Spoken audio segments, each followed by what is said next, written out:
10 साल पहले वैज्ञानिकों को अंटार्कटिका की समुद्री बर्फ में अचानक एक रहस्यमयी छेद दिखाई दिया था। ये छेद इतना बड़ा है कि इसमें पूरा का पूरा एक देश समा सकता है। क्षेत्रफल की दृष्टि से ये स्विट्जरलैंड के बराबर है। वैज्ञानिकों ने लंबे रिसर्च के बाद इस गड्ढे के बनने का कारण खोज निकाला है। इंडियन डिफेंस रिव्यू में एक रिपोर्ट प्रकाशित हुई है। इस रिपोर्ट में बेहद चौंकाने वाली जानकारी दी गई है। रिपोर्ट के अनुसार 10 साल पहले जब भीषण सर्दी पड़ रही थी, उसी दौरान अंटार्कटिका के दक्षिणी महासागर पॉड राइज क्षेत्र के ऊपर एक विशालकाय गड्ढा दिखाई दिया। इस क्रेटर को देखते ही दुनिया भर के वैज्ञानिक और अध्ययनकर्ता यहाँ पहुँचने लगे। वे सभी इस खास क्षेत्र को लेकर शोध करने लगे। इस दौरान क्षेत्र में हुए बदलावों को जांचा परखा गया। अब वैज्ञानिकों ने इस क्रेटर यानी गड्ढे के राज से पर्दा उठा दिया है।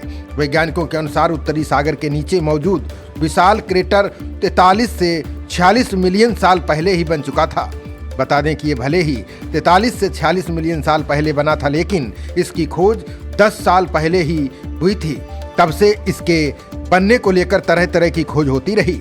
वैज्ञानिकों के अनुसार ये किसी एस्टेरॉयड या धूमकेतु की टक्कर की वजह से बना था। इस टक्कर से एक भीषण सुनामी पैदा हुई थी, जिसकी लहरें 100 मीटर यानी 328 फीट ऊंची थीं। रिसर्च में दावा किया गया है कि समुद्र तल से टकराने वाले ये उल्कापिंड 160 मीटर का था। इसके धरती से टकराते ही मेगा सुनामी आ गई थी। एडिनबर्ग की हैरियट वॉट यूनिवर्सिटी के डॉक्टर लुईस डीन निकोलसन के नेतृत्व में नेचुरल एनवायरनमेंट रिसर्च काउंसिल के सहयोग से ये रिसर्च पूरी की गई थी। रिसर्च टीम का हिस्सा रहे वैज्ञानिकों के अनुसार इस टक्कर के कुछ ही मिनटों के भीतर चट्टानों और पानी की 1.5 किलोमीटर ऊंची एक दीवार बन गई। ये बाद में ढहकर समुद्र में समा गई।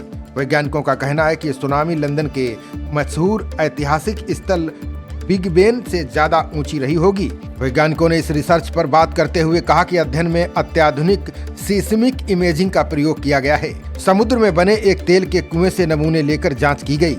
नमूनों की जांच करने पर दुर्लभ शॉक्ड क्वार्ट्ज और फेल्ड स्पायर मिले। वैज्ञानिकों के अनुसार इनका निर्माण तभी होता है जब कोई उल्कापिंड बिना किसी रोक टोक के सीधे धरती से टकरा जाए, यानी इस एस्टेरॉयड या धूमकेतु को अंतरिक्ष की कोई भी ग्रह गुरुत्वाकर्षण शक्ति प्रभावित नहीं कर सकी।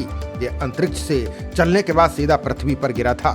डॉक्टर निकोलसन ने कहा कि ये क्रांतिकारी अध्ययन है। इससे सिल्वर पिट क्रेटर की उत्पत्ति से जुड़े दशकों पुराने रहस्य को सुलझाने में मदद मिलेगी। साथ ही धरती और अंतरिक्ष के कई रहस्य उजागर हो सकते हैं। खबरों का सिलसिला जारी रहेगा। देखते रहिए जनप्रवाद। नमस्कार।